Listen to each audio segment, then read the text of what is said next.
Hey everybody, welcome to Bestie Book Reviews. I'm here with my bestie Mandy. And I'm here with my bestie, Jessica.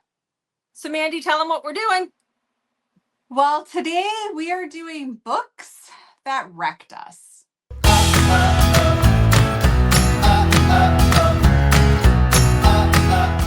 And we'll tell you why they wrecked us. Yeah, this isn't going to be just like they made us emotional. Like these ones wrecked us. Yes. Yeah. So I think some of these a lot of mine, I've talked about them a lot, but we're going to talk about them again because we're going to talk about them in this context. So yes. There's some oldies on here. There's some good. They're all great. So yeah. Okay. Before we start talking about books that ruined us. Well, we have some channel goals and we would love it if you could help us reach those goals. And those simple ways would just be simply subscribing if you haven't yet and liking our videos. We'd really appreciate that. And we definitely love your comments as well. Yep. Okay, so this was really hard. Well, no, it wasn't. I literally only had 6. Yeah, so we're doing 6 now. You're doing 6. Because I'm not that emotional when it comes to books. In real life, yes, I can cry at the drop of a hat. But when it comes to books, I'm not. And so I was like, normally we do 5, and I'm going, let's do 6. It's really hard to narrow them down. And then Mandy came to the table with how many? I had like 15 on a list that I had to narrow down. But then I just had to really think, was this an emotional, angsty read or did this really wreck me? Yeah. So, and I actually left one off that really wrecked me, but it does not have a happy ending at all. So I decided not to include that in this one. And I think like when I look at this, the books that I have, all except for one are on like my favorites of all time list too. So I mean, these are up there, or they will be if they're not. Yeah, so you might have heard about these before from us. But you're going to hear about them again. So maybe this will be what it takes each to read. Yes, exactly. Yeah. Okay. Well, let's get started. Here will be your 12 wrecking books. So grab that Kleenex. Get your TBR ready. Okay. So the first one that I'm going to talk about is the only one that I don't physically own, and that is because it made me so mad and it had me so upset that I refused to purchase the books. So that is The Torment Duet by Dylan Page. Mandy hated it. This is one, it wrecked me because it showed me that I do have a trigger and I didn't realize that I did. And it's at the end of the second book and it devastated me. Like there is a song, we've talked about this before, there's a song that is referenced to quite a bit in this book, and it was one of my very favorite songs, and it took me almost 2 years before I could listen to that song again, because it just, every time, it destroyed me when I would listen to it. So this is a story about Mia and Shay. They are step siblings. When the parents get together, I think Shay, our hero, is, and I use that term very lightly, I think it's like 14 or something. He's a teenager. She is just in the preteens. And when she gets a little bit older, he becomes obsessed. Like he becomes obsessed with her when he's little, but he has some major mental issues. And he is just obsessed with his little sister. And some things happen that as a parent I wouldn't have liked, and I don't know that I agree with them, but things happen between them as they get older. That relationship changes, the dynamic changes a little bit, and then he pretty much forces her into a relationship. Now there is a third person, so this is kind of love triangle-y, who comes in and tries to help her and save her. And this is an MC romance. This is very dark. It has some things on page that at the time I had never read anything this crazy and dark. So definitely check trigger warnings. But it's a really, now I can look back on it and say it's great. Now I can look back on it and say it triggered me and it made me upset, but it has stuck with me. But it didn't make me like cry. It just made me go, oh my God, I don't know that I ever want to pick up another book again. So there you have it. But I'm doing a horrible job explaining the book. It just, it's got a lot of taboo elements. It's got a lot of things that you question whether things of like whether she's been groomed or not. Like it's got a lot to it. So it's taken a while for me to say that I do like it. Which is interesting because something happens in that book that you said is a hard no for you, that you will not read books like that. And then you still read it. I know. And this is one that I will never do a reread of. I could not do it again. is too much. Yeah. So, yeah. All right. But cool. And this is one that people ask me for all the time.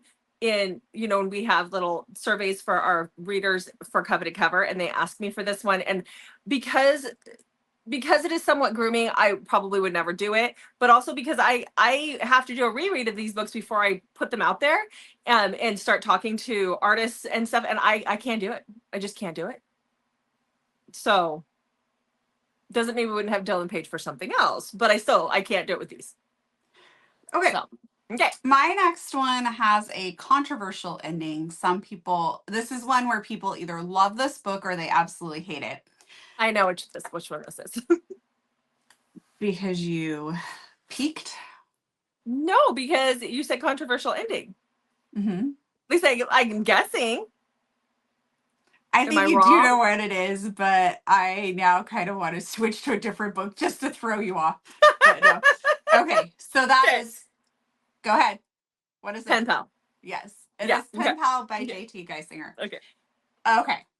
Oops, hold on, my finger slipped and I can't get this thing off of it. I love my copy of it, and it has I'll Wait Forever if I have to. I love that. Anyway, so we have Kayla. Kayla is living in this house that got weird stuff happening in it, and she's a little like spooked by all of it. And she's just returned from her husband's funeral, and she gets a letter from this guy Dante, and the return address is the state penitentiary. And she does not know who this person is, but he seems to know who she is, and she gives in and writes back to him. And so this goes on for a little bit. And this book is next to impossible to talk about without giving anything away. So she's just trying to move on with her life after her husband dies. Like I said, weird things keep happening in this house, and she keeps getting these letters from this guy who seems to know her that she does not know. That's really all I'm going to tell you about it. It was heart-wrenching how this book ends, and I read this over 3 years ago, and I still think about this one. There's still scenes that have stuck with me for that one too. Yeah, is that the one that you said that it's the top read for me? That's not the one that you said I had the review of, where I said thanks for the tears, was it? Okay. Because I don't think that one made me cry, but it was still like, what? So, but it was great. Okay. Well, the next book I have I think this was my top book of 2023. Like, this was the number one book on my list. And that is Unseen Messages by Pepper Winters. And I have this special edition of it. It's not my favorite, but it's all good. The art is not the best. But anyhow, so this is the story of Estelle and Galloway. It's called Unseen Messages because it's about those little messages that we see, like those little things that happen that you don't think of anything of it until something big happens and you go, oh my gosh, those were like little warnings, or those were things that I should have paid attention to. So you have Estelle. She has been touring the United States, and she is going back to Australia, which is her home where she lives. And she became like a YouTube sensation for her music. And so she's been on this tour of the States. And as she gets to the airport, her ticket was for the wrong day. It was for like the next day, so they had to change it. When she goes through TSA, she gets held up, like something goes wrong in TSA. When she goes through customs, something happens. When she gets up to the ticket counter, there's still a problem when they go to let her on the plane. There's another family there with the same last name as her, and it's a husband and wife and 2 little kids. And then she also runs into Galloway at that point. And Galloway he's a recovering addict, and he's got a job in Fiji that he's trying to get to Fiji for. It's kind of like he builds homes, and it's almost like a Habitat for Humanity type situation, where they build homes for people who are underprivileged and need them. And so he's trying to get there. And along the way to Fiji, they have a lot of bumps and bruises in the plane. Like, it's a very rough ride. But when they get to Fiji, they discover that the flight that they all need to go to the next location has been canceled due to weather. So this family with the 2 kids and her and Galloway decide that they're going to rent a or charter a helicopter to get us to their destination. And that's when all hell breaks loose. And they don't all make it to the destination. And they're on a deserted island for quite a while. Loved it. It was just, oh, there's a part in this, and I am not a crier, where it had me emotional, just so friggin' emotional. And I just, oh, it has stuck with me over the years. And it's a big book, and there is an audio for it. Like it's a big book. But it was worth every second. It just, I still think about this one all the time. But it's so big, I haven't done a reread of it yet. Don't know if I can. It was a lot. So as far as like emotions go. Okay. Okay. So my next book that wrecked me is The Cabin by Jacinda Wilder. Oh, yeah. Yeah. Noelle would, oh my gosh. No, you can't walk on my books. Oof, goodness, that cat. Okay, in this we have Nadia. Nadia's husband is a writer, and his name is Adrian. Adrian is ill, and he knows that he's dying, but he chooses not to tell Nadia this, and instead just tries to give her this like epic time together. And he also writes her a book that is to give her happily ever after he's gone. This book had me crying pretty much from the get-go through the entire book. And I will not, should I talk a little bit more about it? Like, I know you've read it, but I just don't want to give away any spoilers. Yeah, I wouldn't. I mean, I think that's pretty amazing. I guess I can say he passes away, and she goes to this cabin, and she has this book that he's written her that she's supposed to read. And I'll leave it at that. And I will say it does end up having a happily ever after. It's just an emotional time to get there. I still think about this book. It definitely wrecked me. Mm-hmm. I wanted it to work out differently. So badly. And I was like, how do we bring him back? Yes. Yeah. Yeah. Mm-hmm. So, okay. Well, the next one that I have is one that I know. I mean, I know I've talked about all of these at some point, but this one I've talked about quite a bit because it is my favorite book. Like, period. Oh, I know. I know you know. And I just right up there. I've got 3 different copies of this trilogy. I need help. Anyhow, so that is The Surviving Trace by Calla Reed. What, is she attacking your feet? No, Goose is. Oh. And I think he forgot that my toe was in my fuzzy sock. Oh. What a goober. Okay, Sorry. So The Surviving Trace by Calla Reed. I literally, guys, hands down my favorite.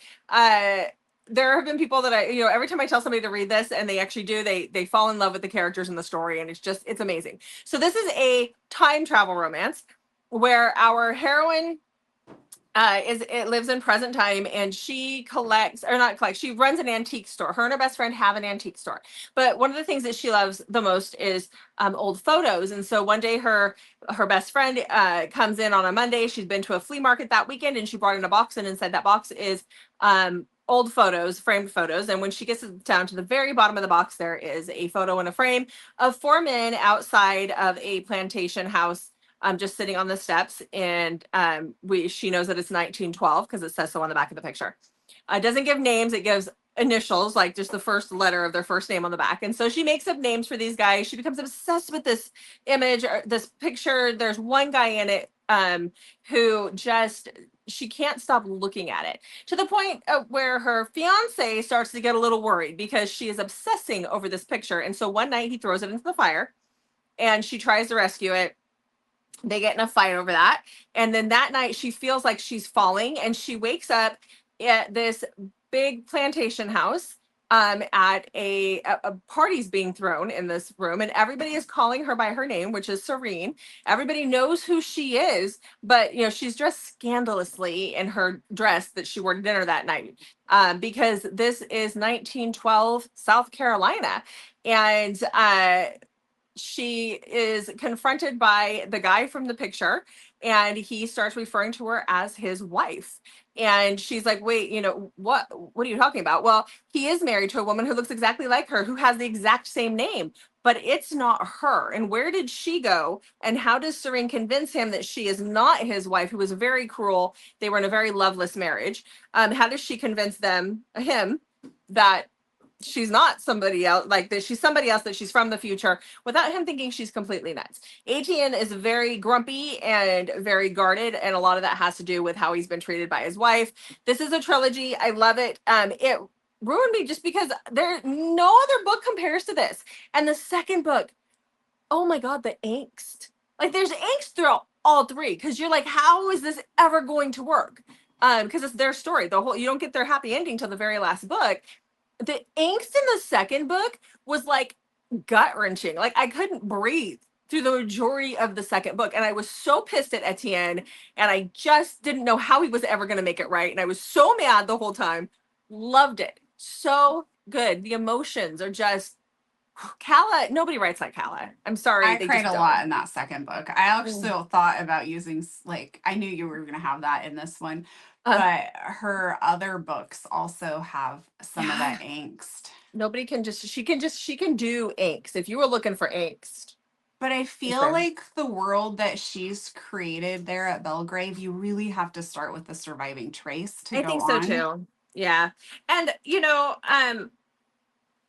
there, let's just say I've been talking to a lot of people about this lately. People from the artistic world, and if you guys pick up on it, then you pick up on it. But I ask them to read it. I talk to them about it, and then they pick it up and they read it before they start working on pieces for it. And all of them have fallen in love with it. And then they continue on in the series, because you just can't not continue on. It's just that amazing. Mm-hmm. So, yeah. Anyhow, Okay. what's next? Don't mind the back of Noelle's head. I don't It's better than understand. her butt. It's all good. Yeah. Yeah. Anyway. Okay. My next one is one that just really like wrecked me, but I also understand where it may not do that for other people as well. So I'm going to talk about it. Okay. Okay. So that is The Summer You Found Me by Elizabeth O'Rourke. So in this one, we have Kate. And Kate has been in rehab, and the book prior to her, it's actually her husband's book. And we see that he has moved on and is got his life together and is happy. Kate was gone that entire book in rehab. I don't even know if she was in rehab for part of that book. I think she was kind of doing her own thing and all of that. But she is now in rehab, and as she's got out of rehab and she's come back to get back her husband. And she doesn't care that he's moved on and is happy. It actually, that kind of almost fuels some of her desire to get him back, I think. And Beck is her husband's best friend, and she's going to stay with him while he takes her in kind of reluctantly, but he feels like it's the right thing to do because of the things that have happened. And so we saw glimpses of that in the book prior to that. You do know this can be read as a standalone, but it might help you understand the story better if you read the first book. And in this one, we really get Kate's side of the story of how things went wrong in her marriage and everything that's kind of happened and where she's at. And she starts off, it's hard to like her. She starts off pretty nasty, trying to break up a happy couple that we just rooted for in the other story. And in this one, we really see what's driving her. And once we start to finally peel back some of her layers, I was just, I felt for her so much. And it just really got to me. And I was very emotional during this one. Absolutely loved it. But there is some stuff that you may want to check triggers for, but I don't want to give things away either. So if you think that you might need to, Always check your triggers. Always. Yeah. Okay, so the next book that I have is another one that again, all my books you probably should check your triggers. I don't know if there's really any triggers in the surviving trace, but you never know. This one I read this year. This one I've talked about it quite a bit this year, several times. Still stuck with me. Like it's gonna stick with me because like the third book made me hella emotional in this series. But we're gonna talk about the first one. I'm perplexed. Juniper Unraveling by Carrie Lake. Oh, okay. Yeah, this one, the third one, like had me like I couldn't even breathe. But this first book, so there are 4 books in the series, and you get the same kind of storyline. You get different couples. The second book is actually a new couple, but they have like 2 books, I believe, and then the third is a whole nother couple. So you've got 3 different couples in 4 books. But this one is where it starts. This is a post-apocalyptic world, and this is about Danny, who at the beginning of the book, and I've said this a million times, but the beginning of the book, she is living in what they call a hive with her mom and her they're either 3 or 4, her twin siblings, which is, there's a boy and a girl, and they're little, they're just babies at this point. And her mom is cutting all of her hair off because what she's rattling over and over again, just saying out loud, is they only take the boys, they only take the boys. Well, there's these groups of soldiers, they're called the Legion, and they come in and they will raid a hive. So a hive is like a group of survivors just trying to survive the post-apocalyptic world, and they will kill all the females, and they only take the males. And so her mom is shaving her head to try to save her life and basically telling her she has to be a boy. And she does this knowing that in the next few minutes, her and her little girl will be dead. And it is just gut-wrenching to read the first few chapters of this book. So she is taken by this Legion with her baby brother, her little brother, and they are taken to a facility that basically does human experimentation. And she is separated from her brother, and she is taken in by a scientist, a doctor, kind of a guy there, who knows that she's a girl, and he protects her, but he's not very nice to her while he's protecting her. And then we see somewhere around the middle of the book, it switches, and we get the POV of this other person, and her name is Ren, and she is living on the outside of this compound in this like village, this walled off area next to this hospital that does the experimentation. She lives with her father there, and one day she is out in a wooded area that her father asked her not to go to. It's out kind of by the perimeter fence, and she sees this teenage boy. He's about 19. His name is Six, and he is from that compound, and he's starving, and you can see that he's got scars all over him. He's been you know, he's had treatment, he's been experimented on, and she gets him back over the fence. He does not speak at all, but then they start up a relationship, and then there's all these repercussions to what happens, and what happened to what happened to Six to get him there, what happened to Danny. This is a story about a couple, so it's nothing like that. It's just that this one is just, it sticks with you. The depravity of people like in that situation is just gross, and it's hard to read. But the books themselves were so unique. They were just so friggin' good. And there's something that happens in the third book that it wrecked me. Just wrecked me emotionally. So it was worth it. It was worth all 4 books. They consume me. I still think about them constantly. So next. All right. Okay. There's one book that I'm really curious if you're going to have on here or not. And so, but I don't want to ask if it's coming up, so I'll just wait until the end. We'll discuss if it's not on there. Okay. Okay. My next one is going to be No Tomorrow by Carrie Ann Cole. Okay. This is heavy, so I may not be able to hold it up the whole time. Just kidding. Okay. So this is about Piper. Piper meets Blue, a musician who's homeless that is staying under a bridge, basically, and she ends up losing her virginity to him. Right? It was her virginity, right? Yep. Okay, phew, I just had a panic attack that that's not how it went down. I knew that they did it, but I was like, no, it was her virginity. It's been several years since I read this, but I still Mhm. think about this book. And basically, this just becomes a love story that endures through so many obstacles with mental health and addiction. And every time that we feel like Piper and Blue are finally going to get their happily ever after, something else happens. And it's just such a emotional journey that they have. Like, I mean, it's a thick book, very emotional journey. So he is a rock star. Um, she thinks he's homeless. Gosh, how do you talk about this book without Mhm. giving anything like away? Just Yeah. know it's going to take you on an emotional journey. And basically, I cried through pretty much the entire book. And I still think about this book, but Carrie Ann Cole really, really knows how to write. Well, and I will say too, and maybe this will help somebody else out there. This was one back in 2021 or whenever it was in its like heyday when like all the book bloggers were talking about it.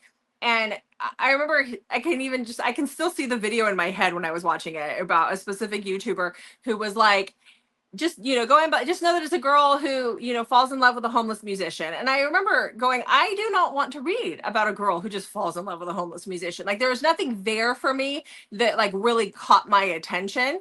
And then one day somebody must have said something that got me to want to read it.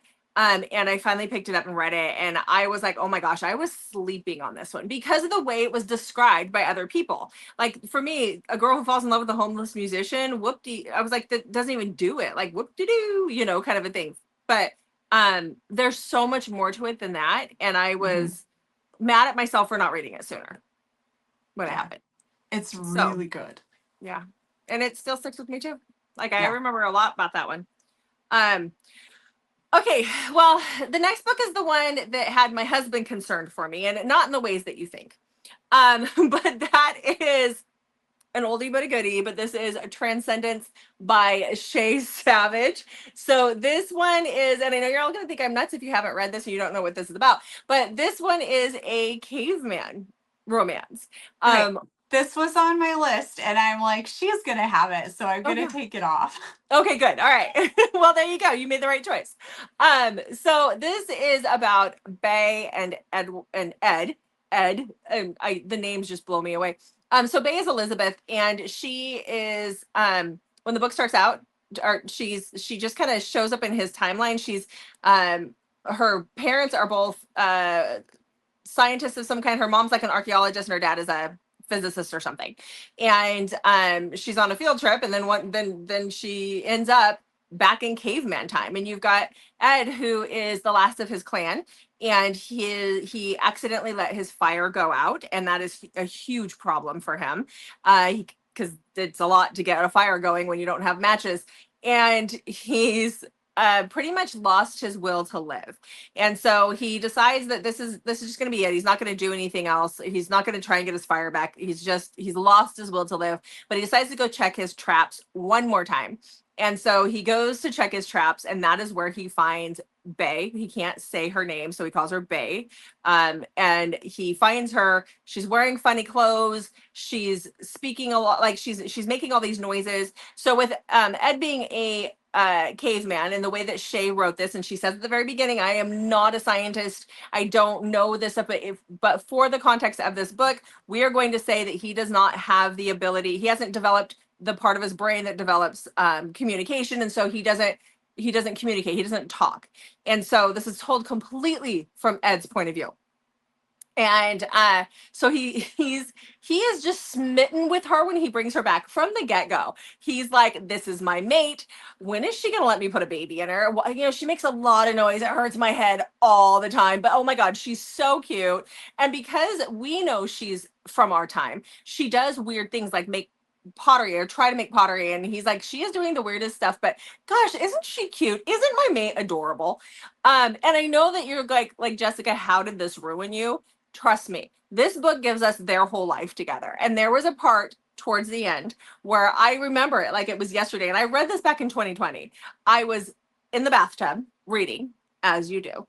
And I was sobbing so hysterically that my husband came into the bathroom and is like, what is wrong? Oh my gosh. Because I don't cry over books.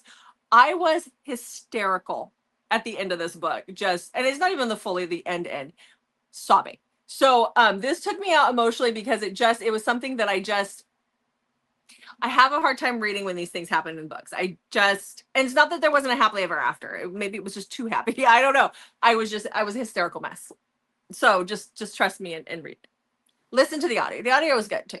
I remember you told me that this book destroyed you, and so I read it, and I was reading, and I was like, oh, maybe this is the part that kind of got her, but I'm fine. I cry way more in books than you do. Like, Yeah. we joke about your heart of stone when you read books, because I'll be like, I sobbed, and you're like, didn't bother me. Yeah, all the time. Yeah. And that's almost a direct quote. Yes. Or not almost, that is a direct That is a direct quote. And so I was thinking, like, oh, I've made it. Like, I didn't like cry like crazy like she did. And then bam. And then bam. And if I think about that book too much, I can probably like start to cry again. And I won't say the name of the movie because it'll give away what happens, but there's a movie out there that does the exact, like, it has a scene that's somewhat similar, and I was in hysterics watching that movie, and so it gives the same kind of feel, and my husband lived through that one with me too. So okay. Okay. Anyhow, my next book is one that most people have probably heard of, but if you've not read this one, you need to do it.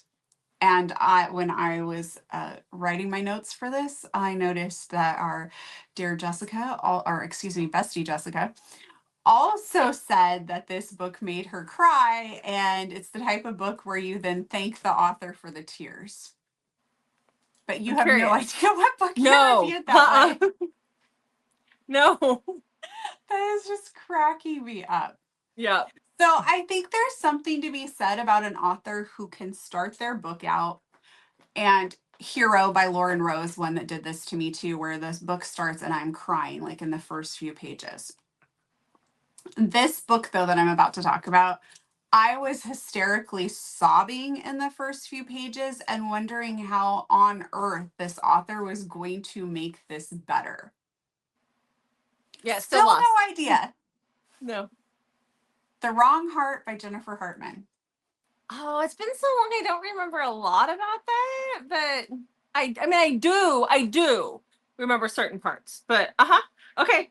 Yeah. Okay. So this book starts off with you just seeing this couple that's very much in love, and he is tragically killed. And that's like the first few pages. And I was like hysterically crying. This is not a spoiler. Like, this is on the back of the book. Yeah. I cried and cried and cried. And I'm like, how will this ever get better? Like, he was the love of her life. A lot like The Cabin, in a way. Yeah. And her husband is an organ donor, so his heart is donated to somebody, and it saves this person's life. Well, she knows that she's not supposed to do this, but she gets nosy and accesses the medical records and figures out who, or contacts the person. I don't remember exactly how. She accesses something and is able to contact the person who that was the recipient of her husband's heart. And she starts messaging them, and she eventually ends up meeting, what was his name, Parker. And from there, the story, like, they start to form a relationship from there, and you think that things are maybe going one way, and then Jennifer Hartman rips the floor, the rug, everything out from under you, and oh my gosh, you're devastated all over again. Mm-hmm. But Jennifer Hartman has a way of doing that. Yeah, it was rude, but we thanked her for it. Yes. Yeah. So I still think about that book too. Specific scenes have stuck with me. Yes. Mm-hmm. Yeah. Okay. So for my last one, again, this is one I've talked about before. I don't think I've talked about it this year. Let's put it that way. But I have talked about this one quite a bit, and it is a trilogy. And that is Sparks of Madness by Bryn Ford. I want to say this was a top read of the year that I read it too. So for me, I don't remember, but it probably was. So this is about, so this is like a dystopian world. So if you like cults and dystopian post-apocalyptic, they don't even have to like it. If you just like the crazy dark stuff, that is what we're getting here. So this is the story of Mercy and Arlo. So like I said, this is dystopian. These people all live in a compound, like a commune, I guess, which is what we would call it.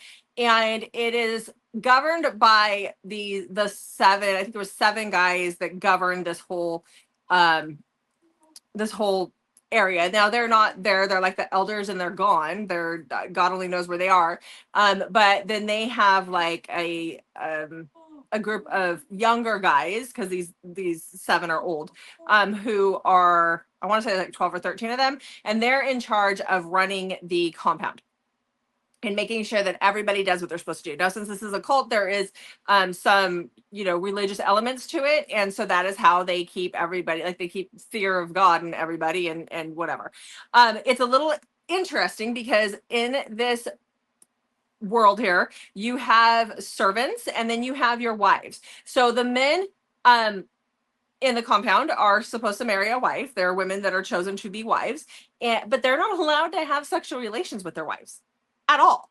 And so once a month, this is like basically like if The Handmaid's Tale and The Purge had a baby, this is what you're gonna get. And maybe a little bit of Hunger Games too. And they all have a baby. This is what this is. So these guys once a month are allowed to purge their sins. Like they're allowed, that's when they purge their sexual nature and their violent nature. And there are these women that assist them in doing that, and they are maidens. And that is where our heroine Mercy comes in. She is one of these girls. I can't remember if they call them maidens or what they call her, but they're supposed to meet in this like open field with bonfire and stuff once a month. And she is basically to be there to be whatever the guys want her to do. So if they want to screw her, they screw her. If they want to beat her, they beat her. And it's considered a sin if she tries to flee, if she says no, if she even takes a slight step back or hesitates for even a second. And so one night she is out at this purge, and she notices that one of the other girls is basically being murdered by one of the guys in the group. And after he hurts this woman, he turns around and starts to come for Mercy, and she takes a step back, and that is considered a sin. And so she is taken before this council, and they decide that they're going to put her through this trial, these 3 trials that she has to get through. And Arlo, who is one of these guys that's in charge, is going to be basically her overseer. And nobody has ever survived these trials. And her mother was I think her mother was put through the trials, or her mother was burned alive at the stake. I know that much. And so she is not expected to go through it. So she goes through some pretty horrific things. I mean, I was like, okay, what kind of trials? Like, they're going to have her run a maze? Oh, no, they do horrific things to where you're reading the book and you're like, first of all, how's the love story coming out of this? And second of all, how is she going to survive this? Like, this is unsurvivable. It kept me on the edge of my seat the whole time. The anxiety, I don't even have anxiety. These books gave me serious anxiety. Could not put them down. Loved them so much. Just definitely check your triggers, because it's crazy. But they're just so dang good. Yeah. Yeah. Mandy doesn't want to read these ones. No. Mm-mm. They're not her cup of tea. Okay. Okay. This is my last one. Yeah. I recently read this, but I can guarantee you that I will be thinking about this book. If we were to do this video in like 2 years, I would be like, oh, this book. Yep. Okay. That is Hello Stranger by Jade West.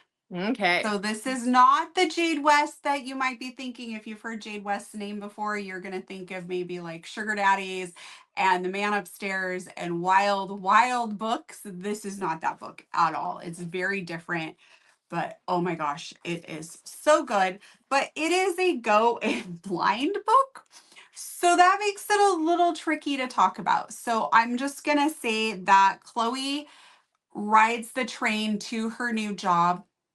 And when she's on the train, she sees this man who reads, and she's a huge reader. And he's the stranger.